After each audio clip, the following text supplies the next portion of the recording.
কথা কাটাকাটির জেরে চাঁদপুরে এক ব্যবসায়ী ও তার কর্মচারীকে কুপিয়েছে, আহত করেছে দুর্বৃত্তরা। গতরাতে শহরের হকার্স মার্কেটের তালুকদার বুটিক্সে এই ঘটনা ঘটে। আহতরা হলেন ওয়ার্কশপ ব্যবসায়ী আলী হোসেন এবং তার কর্মচারী শিবলু কাজী। স্থানীয়রা জানায়, দুপুরে চায়ের দোকানে যায় শিবলু তার বন্ধু বাবুল। সেখানে বাবুলের সাথে সুজন, নুরু এবং মিঠুনের কথা কাটাকাটি হয়।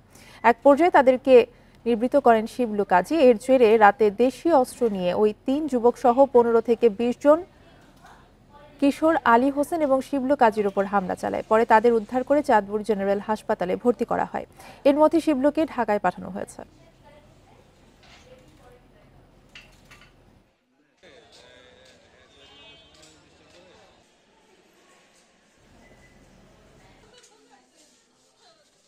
কালু ভাই এরা বিচার আচার করে সারিয়া দিছে গেছে এখন সন্ধ্যার পরে হঠাৎ করে অতর্কিতভাবে আমারে মারামারি শুরু করে দিছে আমার সাথে।